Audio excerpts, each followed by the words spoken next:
Alright everybody, back again with some vinyl finds for you. Just had a massive day of record shopping and kind of some stuff I've accumulated over the last couple of days. I figured I'll show it all at once.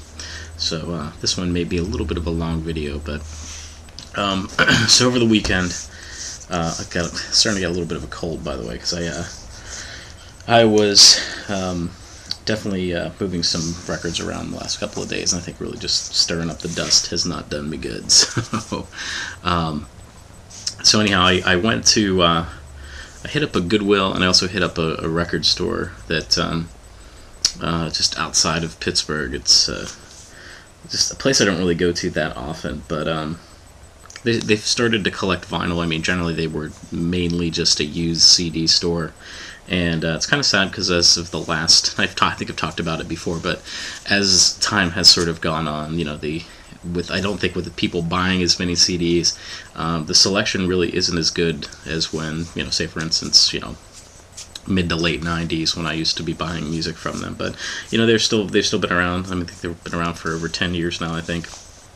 But so they've started to carry a little bit of vinyl, which is kind of funny because that's the only thing I buy in there now. But got a few things. These were all $2 a piece. Over here, there we go.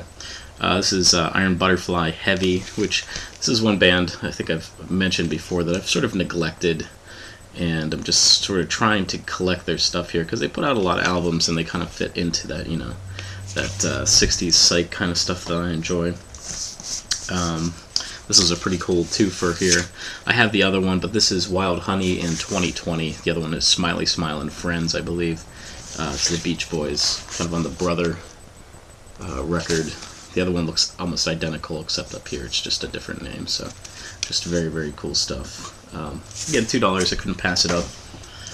Body Bopper, I believe, showed this a little while ago. This is Atomic Rooster. This one, I believe, is from '71. Kind of like a power trio, if you will. So very cool stuff. Again, for $2, couldn't pass it up. Very Best of the Hollies. This is very, very clean, just except for a cutout corner here. Other than that, just fantastic. Most of their earlier stuff: Bus Stop, Look Through Any Window, Stop Stop Stop, Pay Back with Interest, On a Carousel. Just really good stuff. I have a few albums of theirs and really like their kind of, they weren't really a psychedelic band, but they had some interesting tunes. I'm looking at this one record, and it's going to blow your mind. I can't believe I found this today, by the way. I got this. This was at the Goodwill. Daydream, Love and Spoonful. It was in the shrink wrap. I'm really starting to, I think as Derek and Jeff have both said, find the records with the shrink wrap. You pull the shrink off of it. It's just a fantastic copy. This one is just totally, I think, an upgraded copy for what I have originally there, so I'm going to have to check that out a little bit later, but just very, very clean. This one I got at the flea market. This is the only record I got at the flea market. Noel Harrison Collage. I have a couple of albums of his I think I've shown. I think at least 2 that I've kind of shown this, so this will be number 3. But he's sort of like an actor, has his light touches of psychedelic stuff. More so, does a lot of Dylan covers. This one has Suzanne, Just Like a Woman, Lucy in the Sky with Diamonds, Museum, Whiter Shade of Pale, 1M64, Strawberry Fields Forever. So very cool stuff. Had an interesting conversation with the guy that had sold me this. He was just sort of like, he's like, well, what do you do with the records? Do you resell them? And I was like, no, listen to him, man. And he was kind of, he was like, well, why did you pick this album? And I was like, well, it's one that I don't have. And then I kind of explained to him, all the rest of the stuff he had was really like Andy Williams and Barbra Streisand and stuff like that, that, he just basically cringe from seeing so many times. But this stuff is from today. So basically I went to one record store. I have a bunch of trade credit left in it, so I've been kind of working at that. And I sort of had Nathan Morales has talked about, you have that little voice inside your head that says, like, go to this record store, There's one that, it's been a while since I've been there, and it's just, I think they price pretty high for what they have in the condition that they have it in, but every once in a while you'll find some real gems. these next records were not from that. So I only got one record from that place. I'll save that for last because it's the best. So don't skip around on me. Here's another one. Again, this one was in the shrink wrap. Took it off. Just pristine. This is Chad Mitchell himself. Now, Chad Mitchell, of course, was in the Chad Mitchell Trio. And after he left, kind of went on, kind of left the folk music behind, to quote a phrase. And he sort of did, he did a couple albums. There's another one that's called Chad, I believe it came out on Bell Records. This one is on Warner Brothers, where he tries to become, a pop singer, and it really doesn't work. But there's some good moments, I can't complain about it. But does a cover of Other Side of This Life, which of course is a Freddie Neal song. Violets of Dawn, Dark as a Dungeon. So the interesting stuff. I have a thing for this, this kind of 60s stuff. I mean, as you've probably noticed after all the stuff that I've shown. So this one was totally just mind-blowing. This one is called, it's ... and then came Bubba. And this one is on Columbia, and it's actually produced by Bob Johnston, who he did quite a few Dylan records, notably Dylan's Electric period, sort of his country Bob sort of period as well. And this one, it's, this guy, he's trying to sound like Bob Dylan. You can definitely pull that out of the album, where he's even just how his inflection is just really awesome. I mean, I was absolutely stunned when I put this on, and I was just like, man, this is just ridiculous. But you can tell he's trying a little too hard. But a great little curio here that I'm gonna love to put in the collection.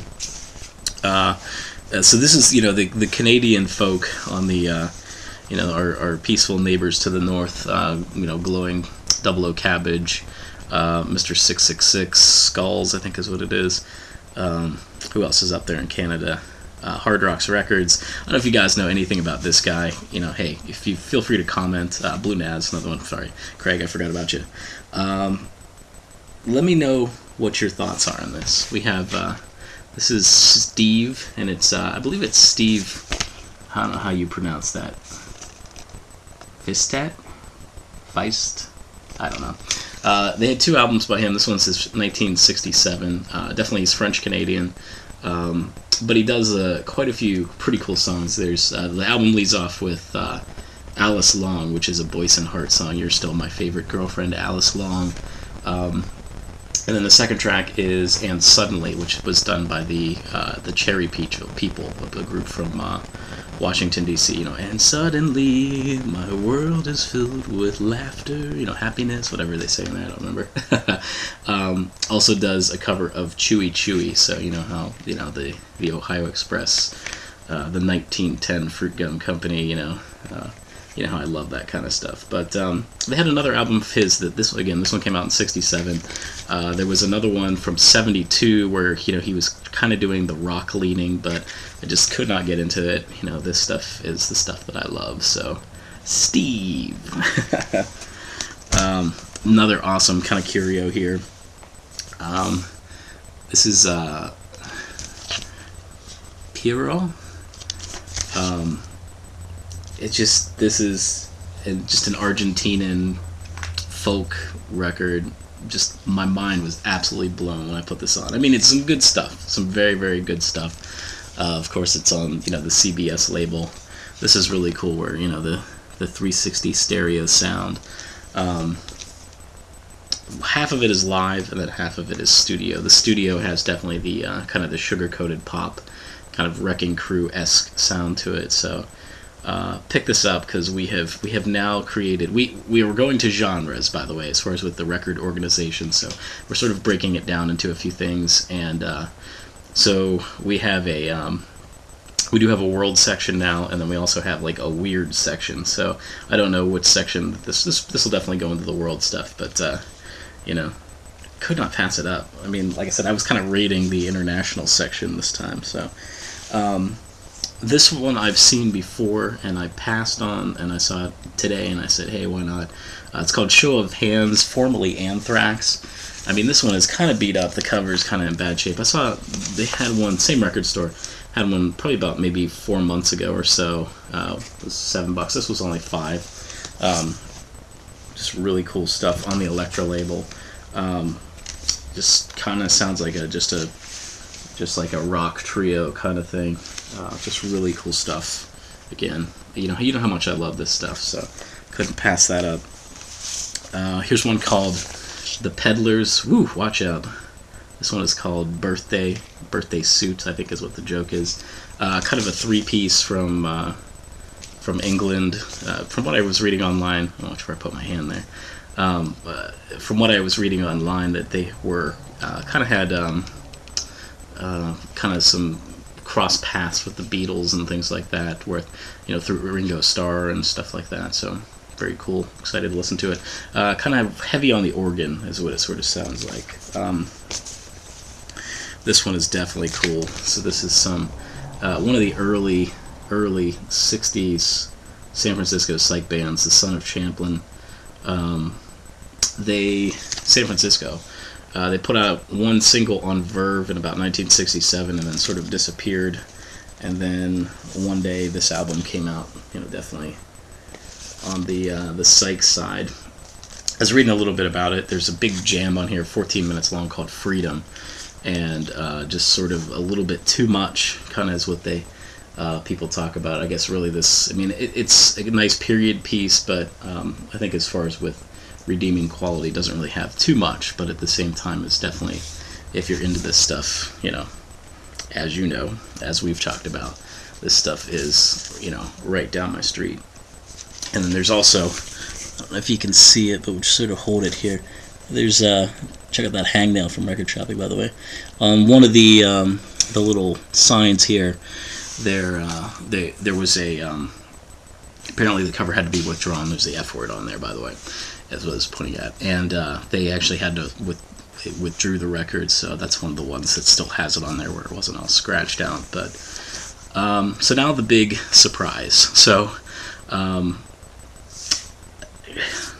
as Nathan has talked about, and I've been thinking about that a lot. I was watching his videos. Definitely, he's in an interesting time. And Nathan, my thoughts are with you.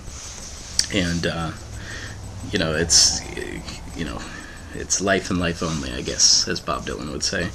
But kind of had mentioned that sometimes you have these voices in your head where you do your same routine, the record shopping, the ritual going, you do the same thing every time, and that's what's enjoyable about it.